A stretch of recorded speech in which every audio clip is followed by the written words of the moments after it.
सकल समरथ लोलन ते आखो प्रभु नानक दे कर हथ फिरत फिरत प्रभ आया परया तो शरणाय नानक की प्रभ बेनती अपनी भक्ति लाए।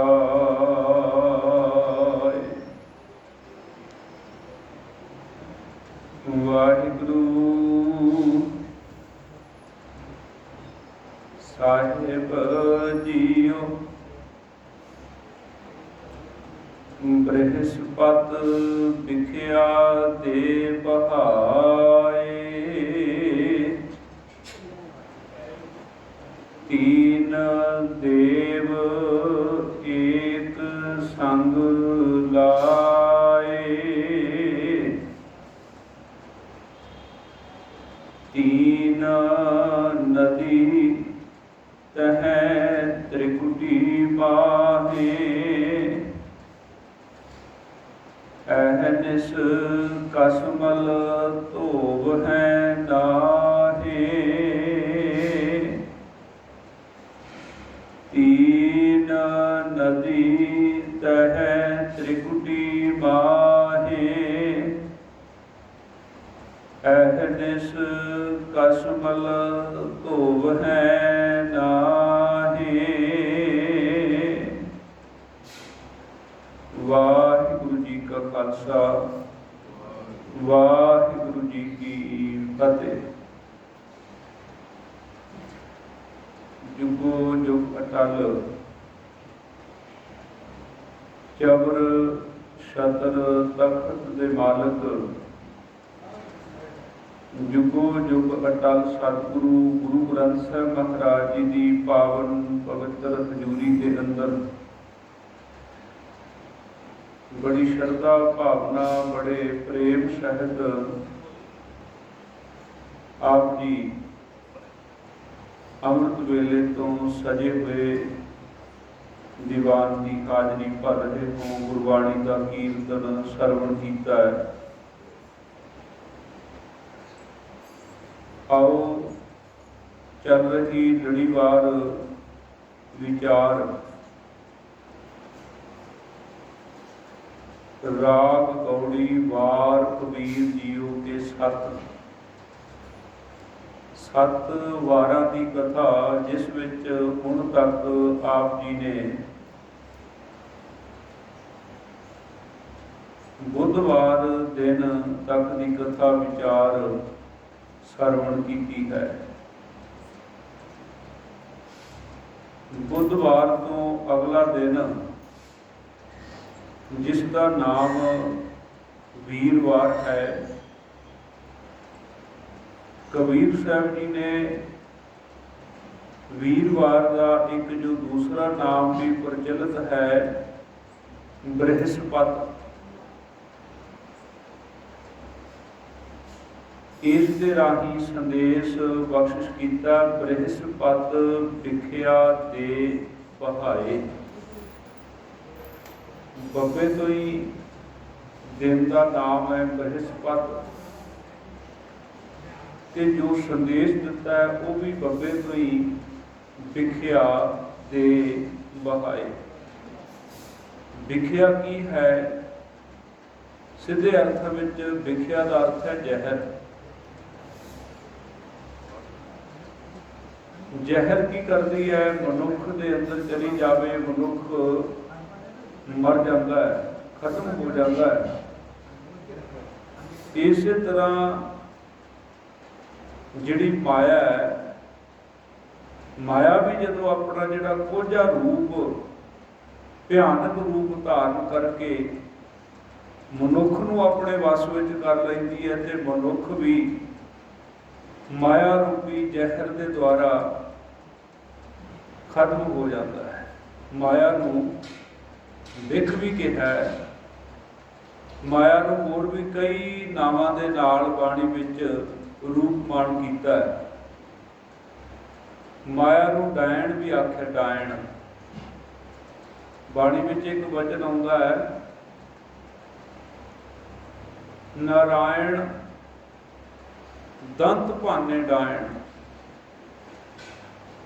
ਕਿ ਨਾਰਾਇਣ ਨੇ, ਅਕਾਲ ਪੁਰਖ ਨੇ, ਪਰਮਾਤਮਾ ਨੇ, ਭਾਵ ਜਿਹੜੇ ਉਹਦੀ ਸਿਫਤ ਸਲਾਹ ਕਰਦੇ ਨੇ, ਜਿਹੜੇ ਪ੍ਰਭੂ ਦੇ ਪਿਆਰੇ, ਬੰਦਗੀ ਕਰਨ ਵਾਲੇ, ਇਬਾਦਤ ਕਰਨ ਵਾਲੇ, ਜਦੋਂ ਉਹ ਪ੍ਰਭੂ ਜੀ ਵੇਖਦੇ ਨੇ ਕਿ ਮੇਰੇ ਭਗਤ ਦੇ ਉੱਤੇ ਮਾਇਆ ਵਾਰ ਕਰ ਰਹੀ ਹੈ, ਤਾਂ ਕਹਿੰਦੇ ਉਹ ਮਾਇਆ ਰੂਪੀ ਡਾਇਣ ਦੇ ਦੰਦ ਭੰਨ ਦਿੰਦੇ ਨੇ। ਨਾਰਾਇਣ ਦੰਤ ਭਾਨੇ ਡਾਇਣ। ਤੇ ਇਸ ਮਾਇਆ ਨੂੰ ਨਾਗਣੀ ਵੀ ਆਖਿਆ। ਨਾਗਣ,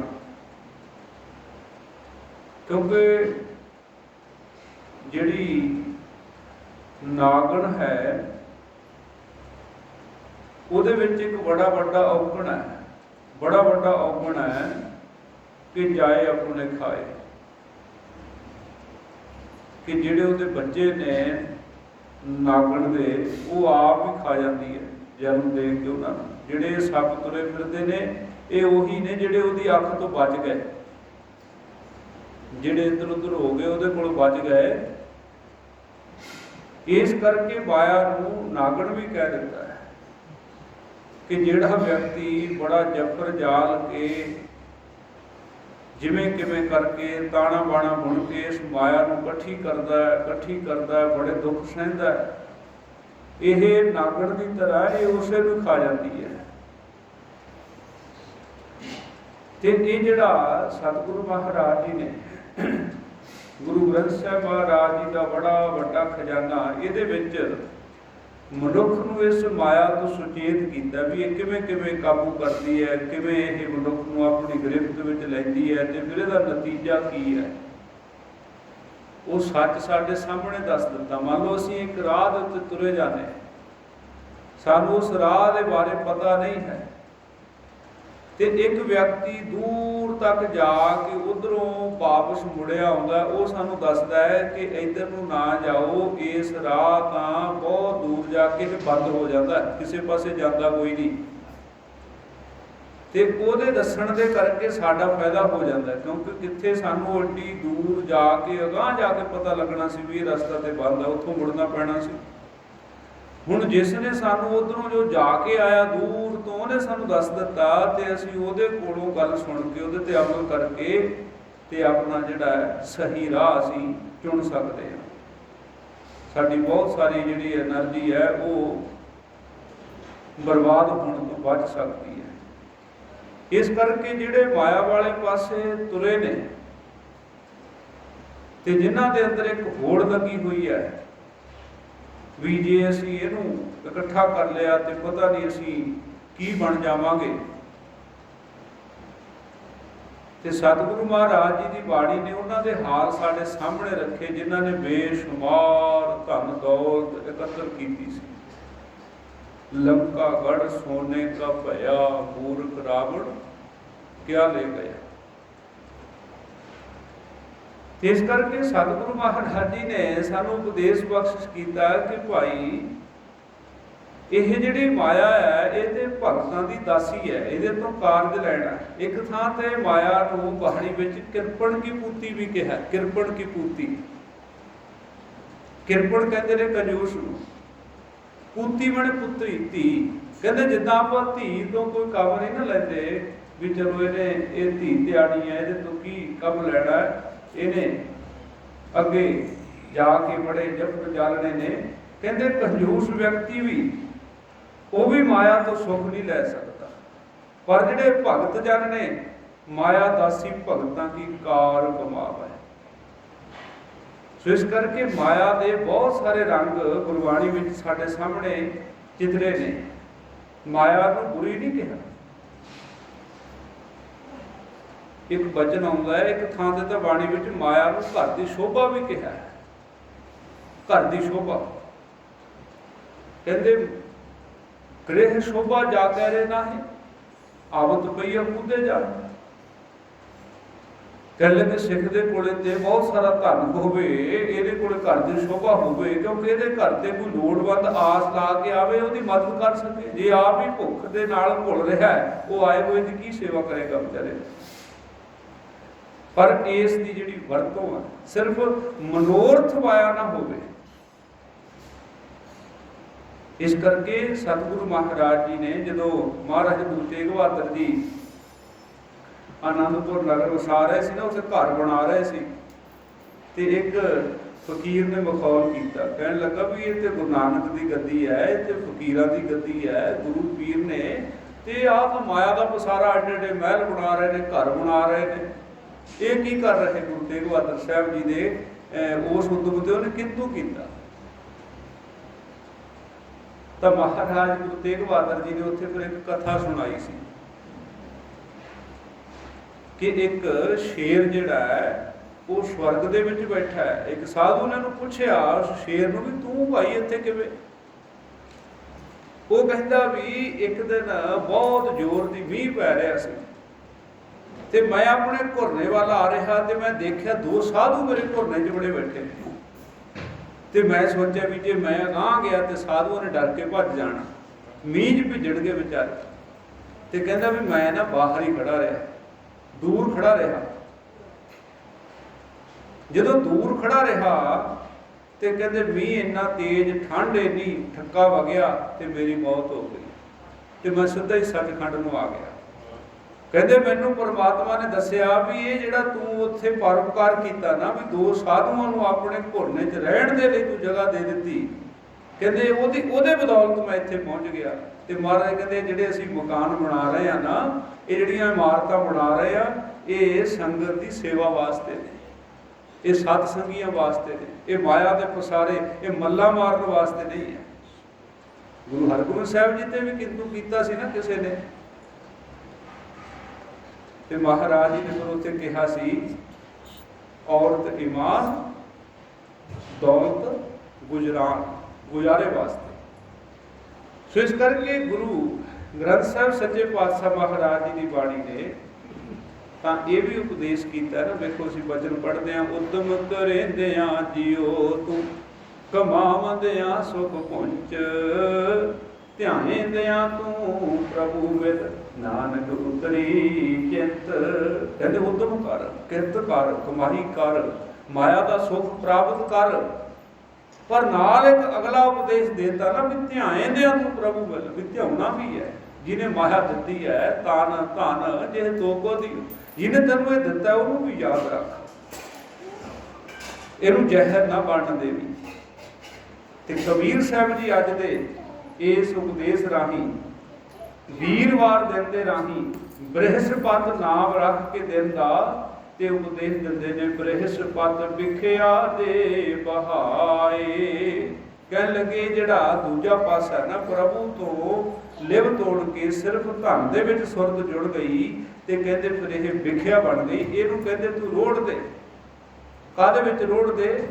जिहड़ी असीं पहली पंक्ति पढ़ी सी जदों ये कथा आरंभ हुई सी 7 दिनां दी, ਉਹਦੇ ਵਿੱਚ ਪਹਿਲਾ ਵਚਨ ਸੀ ਬਾਰ ਬਾਰ ਹਰ ਕੇ ਗੁਣ ਗਾਵੋ, ਕਿ ਵਾਰ-ਵਾਰ ਪਰਮਾਤਮਾ ਦੇ ਗੁਣ ਗਾਉਣੇ, ਰੱਬ ਨੂੰ ਯਾਦ ਕਰਨਾ। ਇਹਦੇ ਰਾਹੀਂ ਐਸੀ ਕਹਿੰਦੇ ਇਹ ਵਾਹਿਗੁਰੂ ਦੀ ਭਗਤੀ ਦੀ ਜਿਹੜੀ ਇਹ ਪ੍ਰਵਾਹ, ਇਹ ਫਿਰ ਵਿਸ਼ੇ ਵਿਕਾਰਾਂ ਨੂੰ, ਮਾਇਆ ਨੂੰ ਇਹ ਰੋੜ ਕੇ ਲੈ ਜਾਏਗਾ। ਇਸ ਕਰਕੇ ਤੂੰ ਭਗਤੀ ਦੇ ਵਿੱਚ ਜੁੜ। अगली पंक्ति भगत कबीर साहब जी ने बख्शिश की, तीन देव एक संग लाए, तीन देव।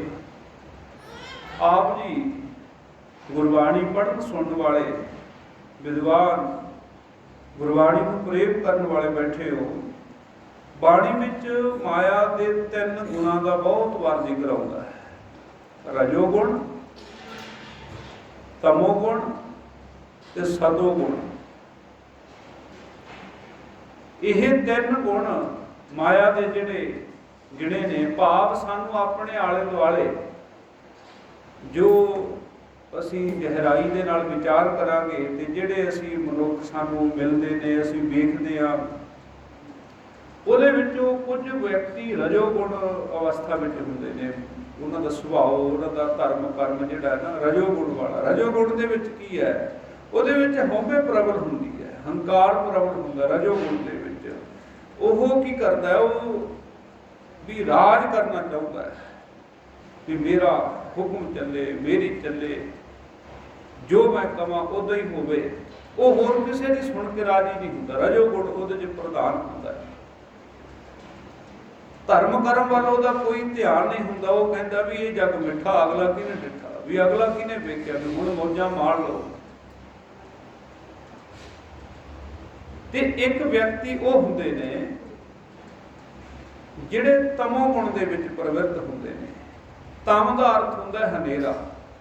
ਜਦੋਂ ਆਪਾਂ ਹੁਣੇ ਅੱਜ ਬਾਅਦ ਵਿੱਚ ਸਹਿਜ ਪਾਠ ਦੀ ਸਮਾਪਤੀ ਵੀ ਹੋਣੀ, ਉਹਦੇ ਵਿੱਚ ਅਸੀਂ ਜਦੋਂ ਵਚਨ ਪੜ੍ਹਦੇ ਆ ਨਾ, ਤਮ ਸੰਸਾਰ ਚਰਨ ਲਗ ਤਰੀਏ, ਉੱਥੇ ਵੀ ਤਮ ਨੇ ਹਨੇਰਾ। ਮਨੁੱਖ ਉਹ ਕਰਮ ਕਰਨੇ ਚਾਹੁੰਦਾ ਹੈ ਜਿਹੜੇ ਹਨੇਰੇ 'ਚ ਕੀਤੇ ਜਾਂਦੇ ਨੇ, ਜਿਹੜੇ ਲੋਕਾਂ ਕੋਲੋਂ ਛੁਪ ਕੇ ਕੀਤੇ ਜਾਂਦੇ ਨੇ। ਉਹ ਹਨੇਰਾ ਲੱਭਦਾ ਹੈ। ਉਹ ਇਸ ਤਰ੍ਹਾਂ ਦੇ ਕਰਮਾਂ ਵਿੱਚ ਪ੍ਰਵਿਰਤ ਹੋਣਾ ਚਾਹੁੰਦਾ ਹੈ ਵੀ ਇਹ ਕਰਮ ਜਿਹੜੇ ਹੈ ਵੀ ਸਮਾਜ ਵਿੱਚ ਕਿਸੇ ਨੂੰ ਪਤਾ ਵੀ ਨਾ ਲੱਗਣ ਵੀ ਇਹ ਇਸ ਤਰ੍ਹਾਂ ਵੀ ਕਰਦਾ ਹੈ। ਉਹਨੂੰ ਤਮੋ ਗੁਣੀ ਲਿਸਟ ਵਿੱਚ ਰੱਖਿਆ। ਵਿਸ਼ੇ ਵਿਕਾਰ ਭੋਗਣੇ, ਚੋਰੀ ਜਾਰੀ, ਹੋਰ ਇਸ ਤਰ੍ਹਾਂ ਦੇ ਜਿਹੜੇ ਵਿਵਚਾਰ ਕਰਮ ਨੇ, ਜਿਹੜੇ ਕੁਝ ਵਿਅਕਤੀ ਇਸ ਸੁਭਾਅ ਦੇ ਹੁੰਦੇ ਨੇ, ਉਹਨਾਂ ਦਾ ਨੇਮ, ਉਹਨਾਂ ਦਾ ਏਮ, ਉਹਨਾਂ ਦਾ ਮਨੋਰਥ ਵਿਵਚਾਰ ਹੁੰਦਾ, ਵਿਵਚਾਰੀ ਦ੍ਰਿਸ਼ਟੀ ਹੁੰਦੀ ਹੈ। ਉਹ ਤਮੋ ਗੁਣ ਵਿੱਚ ਨੇ। ਤੇ ਇੱਕ ਜਿਹੜਾ ਮਾਇਆ ਦਾ ਇਹਨਾਂ ਦੋਹਾਂ ਗੁਣਾਂ ਤੋਂ ਚੰਗਾ ਗੁਣ ਹੈ, ਉਹ ਹੈ ਸਤੋ ਗੁਣੀ। ਸਤੋ ਗੁਣੀ ਕੀ ਕਰਦਾ, ਉਹਦਾ ਜਿਹੜਾ ਨਾ ਉਹ ਆਪਣੇ ਇੰਦਰੀਆਂ ਤੇ, ਵਿਸ਼ੇ ਵਿਕਾਰਾਂ ਤੇ ਉਹਨੇ ਕਾਬੂ ਪਾਇਆ ਹੁੰਦਾ। ਉਹ ਵਿਕਾਰਾਂ ਤੋਂ ਬਹੁਤ ਨਿਰਲੇਪ ਹੋਇਆ ਹੁੰਦਾ ਹੈ। ਤੇ ਉਹ ਧਰਮ ਕਰਮ ਕਰਦਾ, ਦਾਨ ਪੁੰਨ ਕਰਦਾ, ਸੇਵਾ ਸਿਮਰਨ ਵਿੱਚ ਲੱਗਿਆ ਹੁੰਦਾ। ਇਹਨੂੰ ਸ੍ਰੇਸ਼ਟ ਗੁਣ ਮੰਨਿਆ, ਸਤੋ ਗੁਣ। ਪਰ ਇੱਕ ਪੰਕਤੀ ਹੈ ਬਾਣੀ ਦੀ, ਰਜਗੁਣ, ਤਮ ਗੁਣ, ਸਤਗੁਣ ਕਹੀ ਹੈ ਇਹ ਤੇਰੀ ਸਭ ਮਾਇਆ। ਚੌਥੇ ਪਦ ਕੋ ਜੋ ਨਰ ਚੀਨੈ ਤਿਨ ਹੀ ਪਰਮ ਪਦ ਪਾਇਆ। ਪਰਮ ਪਦ, ਪਦ ਬਣੇ ਪਦਵੀ ਅਵਸਥਾ, ਵੀ ਕੋਈ ਰਜਗੁਣ ਚ ਵਿਚਰ ਰਿਹਾ ਹੈ, ਕੋਈ ਤਮ ਗੁਣ ਚ ਹੈ, ਕੋਈ ਸਤੋ ਗੁਣੀ ਹੈ। ਪਰ ਕਹਿੰਦੇ ਇਹ ਤਿੰਨੇ ਜਿਹੜੇ ਨੇ ਨਾ, ਇਹਨਾਂ ਤੋਂ ਇੱਕ ਉੱਪਰ ਵੀ ਵੱਡਾ ਗੁਣ ਹੈ, ਉਹ ਹੈ ਪਰਮ ਪਦ। ਕਿਉਂਕਿ ਜਿਹੜਾ ਦਾਨ ਪੁੰਨ, ਸੇਵਾ ਸਿਮਰਨ, ਸਤੋ ਗੁਣੀ, ਇਹ ਸਭ ਤੋਂ ਸ੍ਰੇਸ਼ਟ ਕਰਮ ਹੈ। ਪਰ ਕਿਤੇ ਨਾ ਕਿਤੇ ਬਹੁਤ ਸਾਰੀਆਂ ਉਹਦੇ ਨਾਲ ਕਾਮਨਾਵਾਂ ਜੁੜੀਆਂ ਹੋਈਆਂ ਨੇ। ਸਤੀਆਂ ਮਨ ਸੰਦੋਖ ਉਪਜੈ, ਦੇਣੇ ਕੈ ਵਿਚਾਰ, ਦੇ ਦੇ ਮੰਗੈ ਸਹਿਸਾ ਗੁਣਾ, ਸ਼ੋਭ ਕਰੇ ਸੰਸਾਰ। ਤੇ ਇਸ ਤੋਂ ਸ੍ਰੇਸ਼ਟ ਜਿਹੜੇ ਨਿਸ਼ਕਾਮ ਭਾਵਨਾ ਦੇ ਨਾਲ ਉਸ ਧਰਮ ਕਰਮ ਤੇ ਚੱਲਦੇ ਨੇ, ਉਹ ਸਭ ਤੋਂ ਸਿਖਰਲਾ ਉੱਚਾ ਗੁਣ ਹੈ। ਤੇ ਭਗਤ ਕਬੀਰ ਸਾਹਿਬ ਜੀ ਕਹਿਣ ਲੱਗੇ, ਜਿਹੜੇ ਵਾਰ-ਵਾਰ ਪ੍ਰਭੂ ਦੇ ਗੁਣ ਗਾਉਂਦੇ ਨੇ, ਮਾਇਆ ਰੂਪੀ ਵਿਖ ਨੂੰ, ਇਸ ਵਿਸ਼ੇ ਵਿਕਾਰ ਨੂੰ, ਜ਼ਹਿਰ ਨੂੰ ਪਰਾਂ ਕਰ ਦਿੰਦੇ ਨੇ ਆਪਣੇ ਤੋਂ, ਮਾਇਆ ਦਾ ਪ੍ਰਭਾਵ ਨਹੀਂ ਪੈਣ ਦਿੰਦੇ। ਕਹਿੰਦੇ ਉਹ ਰਜੋ, ਸਤੋ, ਤਮੋ, ਇਹਨਾਂ ਤਿੰਨਾਂ ਗੁਣਾਂ ਨੂੰ ਨਾ ਰੋਕ ਕੇ ਸਿਰਫ ਇਹਨਾਂ ਦਾ ਜਿਹੜਾ ਵਹਿਣ ਹੈ, ਉਹ ਇੱਕ ਪ੍ਰਭੂ ਦੀ ਭਗਤੀ ਵੱਲ ਹੀ ਮੋੜ ਦਿੰਦੇ ਨੇ। ਉਹ ਇਹਨਾਂ ਨੂੰ ਇੱਕ ਕਰ ਦਿੰਦੇ ਨੇ। ਜਿੱਦਾਂ ਇੱਕ ਵਾਰ ਨਾ ਨਾਮਦੇਵ ਜੀ ਨੂੰ ਮਿਲਣ ਵਾਸਤੇ ਆਉਂਦਾ ਉਹਨਾਂ ਦਾ ਮਿੱਤਰ ਤਰਲੋਚਨ। ਤੇ ਨਾਮਦੇਵ ਜੀ ਦੇ ਬਾਰੇ ਆਪਾਂ ਜਾਣਦੇ ਹਾਂ ਵੀ ਉਹਨਾਂ ਦਾ ਕੰਮ ਸੀ ਕੱਪੜੇ ਦਾ, ਕੱਪੜਾ ਰੰਗਣਾ। ਸਿੰਬੇ ਬਰਾਦਰੀ ਵਿੱਚੋਂ ਸਨ ਤੇ ਉਹ ਬੜੇ ਭਗਤੀ ਭਾਵਨਾ ਵਾਲੇ ਸੀ, ਸੱਚੀ ਸੁੱਚੀ ਕਿਰਤ ਕਰਨ ਵਾਲੇ ਸੀ, ਕੋਈ ਹੇਰਾ ਫੇਰੀ ਨਹੀਂ ਸੀ। ਤੇ ਉਹ ਫਿਰ ਉਹਨਾਂ ਦੇ ਕੋਲ ਗਾਹਕ ਵੀ ਬਹੁਤ ਆਉਂਦੇ ਸੀ, ਚੰਗਾ ਵਧੀਆ ਉਹਨਾਂ ਦਾ ਕੰਮਕਾਰ ਚੱਲਦਾ ਸੀ। ਤੇ ਉਹਨਾਂ ਦੇ ਮਿੱਤਰ ਤਰਲੋਚਨ ਜੀ ਆ ਗਏ। ਉਹ ਹੁਣ ਨਾਮਦੇਵ ਜੀ ਦੇ ਕੋਲ ਕੋਈ ਤੇ ਆਪਣਾ ਦਿੱਤਾ ਹੋਇਆ ਜਿਹੜਾ ਰੰਗਣ ਵਾਸਤੇ ਕੱਪੜਾ ਲੈਣ ਆਏ ਸੀ, ਕੋਈ ਰੰਗਣ ਵਾਸਤੇ ਦੇਣ ਆਏ ਸੀ। ਤੇ ਇੱਦਾਂ ਉਹਨਾਂ ਨੂੰ ਕਾਫੀ ਸਮਾਂ ਲੱਗ ਗਿਆ ਉਹ ਗਾਹਕਾਂ ਦੇ ਨਾਲ ਗੱਲਬਾਤ ਕਰਦਿਆਂ। ਤੇ ਤਰਲੋਚਨ ਜੀ ਪਾਸੇ ਖੜੇ ਰਹੇ। ਉਹਨਾਂ ਨੂੰ ਥੋੜਾ ਜਿਹਾ ਮਹਿਸੂਸ ਹੋਇਆ ਵੀ ਮੇਰਾ ਮਿੱਤਰ ਮੇਰੇ ਵੱਲ ਧਿਆਨ ਹੀ ਨਹੀਂ ਦੇ ਰਿਹਾ। ਤੇ ਜਦੋਂ ਫਿਰ ਉਹ ਸਾਰੇ ਗਾਹਕ ਭੁਗਤਾਏ ਤੇ ਨਾਮਦੇਵ ਜੀ ਕਹਿੰਦੇ ਆਓ ਜੀ ਤਲੋਚਨ ਜੀ, ਆਓ ਮੇਰੇ ਮਿੱਤਰ ਪਿਆਰਿਓ, ਆਓ ਜੀ ਆਇਆਂ ਨੂੰ। ਖਿਮਾ ਕਰਨਾ ਵੀ ਮੈਨੂੰ ਥੋੜਾ ਜਿਹਾ ਭੀੜ ਹੋਣ ਕਰਕੇ ਤੁਹਾਨੂੰ ਕੁਝ ਸਮਾਂ ਖੜਨਾ ਪਿਆ, ਮੈਨੂੰ ਮੁਆਫ ਕਰ ਦੇਣਾ। ਤਾਂ ਉੱਥੇ ਨਾ ਫਿਰ ਭਗਤ ਲੋਚਨ ਜੀ ਨੇ ਮਿੱਠਾ ਜਿਹਾ ਨੇ ਘੋੜਾ ਮਾਰਿਆ, ਤਾਨਾ ਜਿਹਾ ਮਾਰਿਆ ਮਿੱਠਾ ਜਿਹਾ ਨਾਮਦੇਵ ਨੂੰ। ਉਹ ਕਹਿੰਦੇ ਵੀ ਕਹਿੰਦੇ ਨਾਮਦੇਵ ਹੁਣ ਤੂੰ ਮਿੱਤਰਾਂ ਨੂੰ ਕਿੱਥੋਂ ਪਛਾਣਦਾ ਹੈ? ਮਾਇਆ ਨੇ ਮੋਹ ਲਿਆ ਤੈਨੂੰ, ਮਾਇਆ ਦੇ ਚੱਕਰਾਂ 'ਚ ਉਲਝਿਆ ਹੋਇਆ ਤੂੰ ਮਿੱਤਰਾਂ ਨੂੰ ਕਦੋਂ ਵੇਖਦਾ ਆਪਣਿਆਂ ਨੂੰ? ਕਹਿੰਦੇ ਚਿੱਤੇ ਰੱਖੀ ਆਪਣੇ ਮਿੱਤਰਾਂ ਨੂੰ ਬੇਸ਼ੱਕ ਭੁੱਲ ਜਾਈ, ਪਰ ਉਹ ਪਰਮਾਤਮਾ ਨੂੰ ਨਾ ਭੁੱਲ ਜਾਵੀਂ, ਉਹਦੀ ਭਗਤੀ ਨਾ ਕਿਤੇ ਛੱਡ ਦੇਵੀਂ। ਤਾਂ ਅੱਗੋਂ ਉਹ ਫਿਰ ਉਹ ਬਾਣੀ ਵਿੱਚ ਲਿਖਿਆ ਕਬੀਰ ਸਾਹਿਬ ਜੀ ਨੇ, ਕਹਿੰਦੇ ਨਾਮਾ ਮਾਇਆ ਮੋਹਿਆ ਕਹਿਤ ਲੋਚਨ ਮੀਤ, ਕਾਹੇ ਛਿਪੋ ਛਾਏ ਲੈ ਰਾਮ ਨ ਲਾਵੋ ਚੀਤ। ਤਾਂ ਅੱਗੋਂ ਨਾਮਦੇਵ ਜੀ ਆਪਣੇ ਮਿੱਤਰ ਤਲੋਚਨ ਜੀ ਨੂੰ ਕਹਿੰਦੇ ਨੇ, ਨਾਮਾ ਕਹਿਤ ਲੋਚਨਾ ਮੁਖ ਤੇ ਰਾਮ ਸੰਭਾਲ, ਹਾਥ ਪਾਉ ਕਰ ਕਾਮ ਸਭ ਚੀਤ ਨਿਰੰਜਨ ਨਾਲ। ਉਹ ਨਾਮਦੇਵ ਜੀ ਕਹਿੰਦੇ ਮੈਂ ਹੱਥ ਪੈਰ ਆਪਣੇ ਕਿਰਤਕਾਰ ਵਿੱਚ ਜ਼ਰੂਰ ਲਾਏ ਨੇ, ਪਰ ਕਹਿੰਦੇ ਉਸ ਪ੍ਰਭੂ ਦੇ ਵਿੱਚ ਮੇਰੀ ਸੁਰਤ ਜਿਹੜੀ ਹੈ ਉਹ ਜੁੜੀ ਹੋਈ ਹੈ। ਮੈਂ ਰੱਬ ਨੂੰ ਯਾਦ ਕਰਦਾ ਹਾਂ, ਰੱਬ ਦੀ ਭਗਤੀ ਕਰਦਾ ਹਾਂ, ਸੁਰਤ ਮੇਰੀ ਉਸ ਪਰਮੇਸ਼ਰ ਦੇ ਵੱਲ ਹੈ। ਤੀਨ ਦੇਵ ਏਕ ਸੰਗ ਲਾਏ, ਕਹਿੰਦੇ ਇਉਂ ਪ੍ਰਭੂ ਦੀ ਭਗਤੀ ਕਰਨ ਵਾਲਾ ਮਨੁੱਖ ਮਾਇਆ ਦੇ ਤਿੰਨਾਂ ਗੁਣਾਂ ਤੋਂ ਆਪਣੇ ਆਪ ਨੂੰ ਨਿਰਲੇਪ ਕਰ ਲੈਂਦਾ ਹੈ। ਉਹਦੇ ਅੰਦਰ ਹੰਕਾਰ ਵੀ ਨਹੀਂ, ਤੇ ਉਹਦੇ ਅੰਦਰ ਤਾਮਸੀ ਵਿਰਤੀ ਵੀ ਨਹੀਂ ਹੈ, ਤੇ ਉਹ ਧਰਮ ਕਰਮ ਕਰਕੇ ਉਹਦਾ ਵਿਖਾਵਾ ਵੀ ਨਹੀਂ ਕਰਦਾ। ਐਸੀ ਅਵਸਥਾ ਵਿੱਚ ਚਲਾ ਜਾਂਦਾ ਹੈ।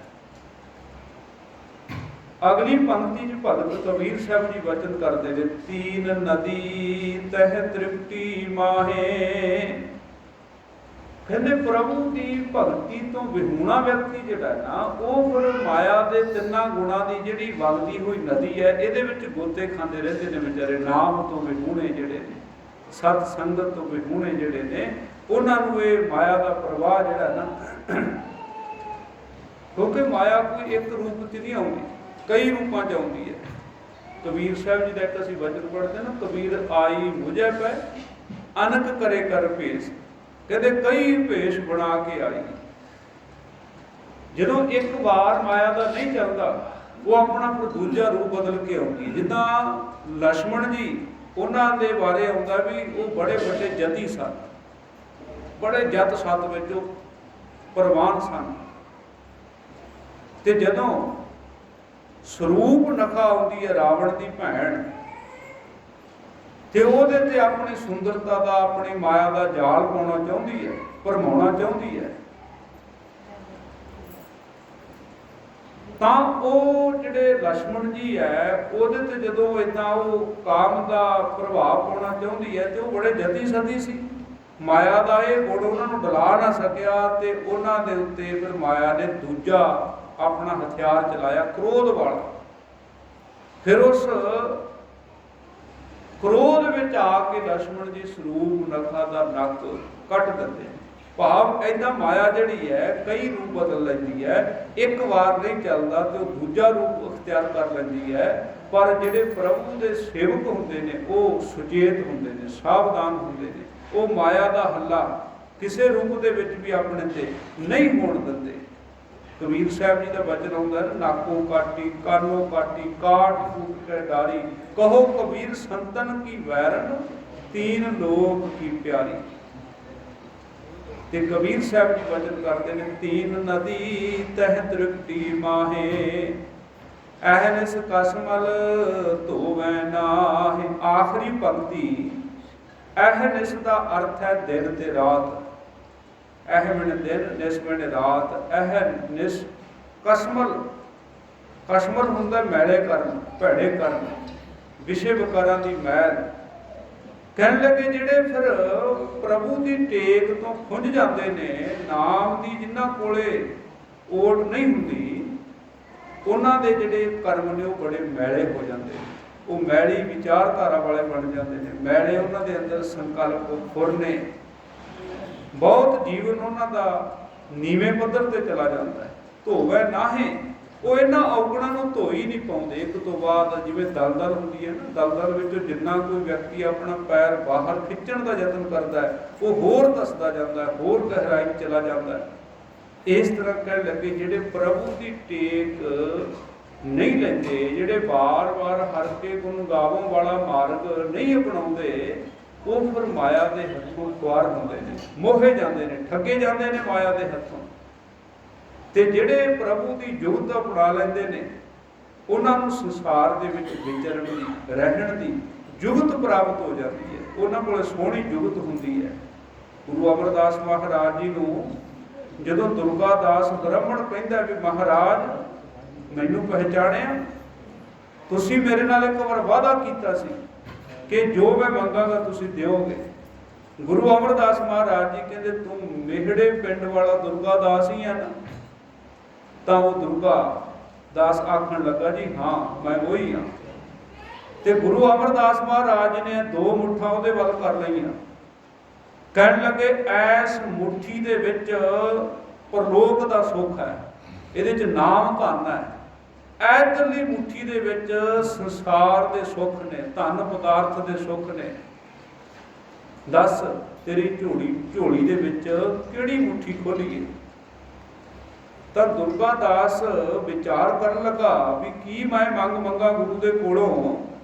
ਤੇ ਉਹਨੇ ਫਿਰ ਸੋਚ ਵਿਚਾਰ ਕਰਕੇ ਨਾ ਆਪਣੀ ਝੋਲੀ ਨੂੰ ਥੋੜਾ ਜਿਹਾ ਹੋਰ ਖਿਲਾਰ ਕੇ ਨਾ ਗੁਰੂ ਮਹਾਰਾਜ ਗੁਰੂ ਅਮਰਦਾਸ ਜੀ ਦੀਆਂ 2 ਮੁੱਠਾਂ ਦੇ ਥੱਲੇ ਕਰ ਲਿਆ। ਕਹਿੰਦੇ ਮਹਾਰਾਜ ਜੇ ਤੁਸੀਂ ਮੈਨੂੰ ਨਾਮ ਧਨ ਦੇ ਦਿੰਦੇ ਹੋ, ਪਰਲੋਕ ਦਾ ਸੁੱਖ ਮੈਨੂੰ ਬਖਸ਼ ਦਿੰਦੇ ਹੋ, ਤੇ ਜੇ ਤੁਸੀਂ ਮੈਨੂੰ ਧਨ ਨਾ ਦਿੱਤਾ ਤੇ ਮਹਾਰਾਜ ਮੇਰਾ ਜਗਤ ਦੇ ਵਿੱਚ ਜਿਉਣਾ ਔਖਾ ਹੋ ਜਾਏਗਾ। ਨਾਮ ਦੇਹ ਜਨ ਕੋ ਧਨ ਨਾ ਦੇਹ, ਧਨ ਬਿਨ ਜਨ ਜਗ ਨਾ ਸੁਹਾਏ। ਜਗ ਦੇ ਵਿੱਚ ਸ਼ੋਭਾ ਕੋਈ ਨਹੀਂ।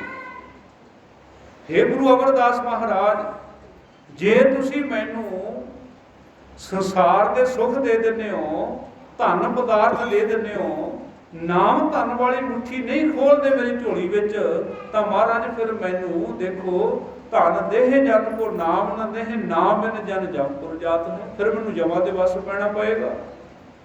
ਗੁਰੂ ਅਮਰਦਾਸ ਹੱਸ ਕੇ ਕਹਿਣ ਲੱਗੇ ਭਾਈ ਇਹ ਤੇ ਤੇਰੇ ਤੇ ਆ, ਦੱਸ ਕਿਹੜੀ ਮੁੱਠੀ ਖੋਲੀਏ? ਉਹ ਝੋਲੀ ਚੌੜੀ ਜੀ ਕਰਕੇ ਕਹਿੰਦਾ ਮਹਾਰਾਜ ਦੋਵੇਂ ਹੀ ਮੈਨੂੰ ਦਾਤਾਂ ਬਖਸ਼ ਦਿਓ।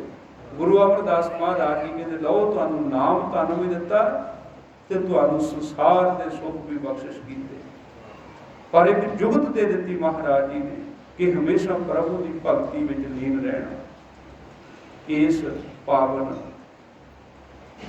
ਗੌੜੀ ਦੀ ਵਾਰ ਦੇ ਵਿੱਚੋਂ ਬ੍ਰਹਸਪਤ ਵੀਰਵਾਰ ਦਿਨ ਦੀ ਵਿਚਾਰ ਕਰਦੇ ਆ, ਵਿਆਖਿਆ ਕਰਦੇ ਆ, ਬੇਅੰਤ ਹੋਈਆਂ ਭੁੱਲਾਂ ਖਿਮਾ ਕਰਨੀਆਂ ਨੇ। ਸਤਿਗੁਰੂ ਸਭਨਾਂ ਦੀ ਹਾਜ਼ਰੀ ਆਪਣੇ ਦਰ ਤੇ ਪ੍ਰਵਾਨ ਕਰੇ। ਵਾਹਿਗੁਰੂ ਜੀ ਕਾ ਖਾਲਸਾ, ਵਾਹਿਗੁਰੂ ਜੀ ਕੀ ਫਤਿਹ।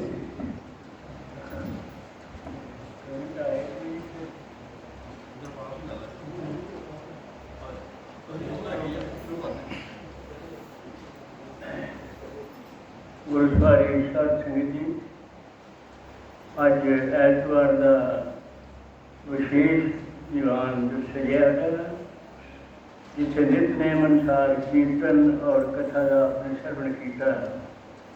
ਕੁਝ ਸਮਾਂ ਕਵੀ ਦਰਬਾਰ ਹਰ ਮਹੀਨੇ ਦੇ ਪਹਿਲੇ ਐਤਵਾਰ ਜੋ ਕਵੀ ਸੱਜਣਾ ਕੀ ਕਰਦੇ ਨੇ, ਸੋ ਮਾਸਟਰ ਅਨੇਜਾ ਜੀ ਆਏ ਨੇ, ਬਾਕੀ ਸੱਜਣ ਵੀ ਆ ਜਾਣਗੇ।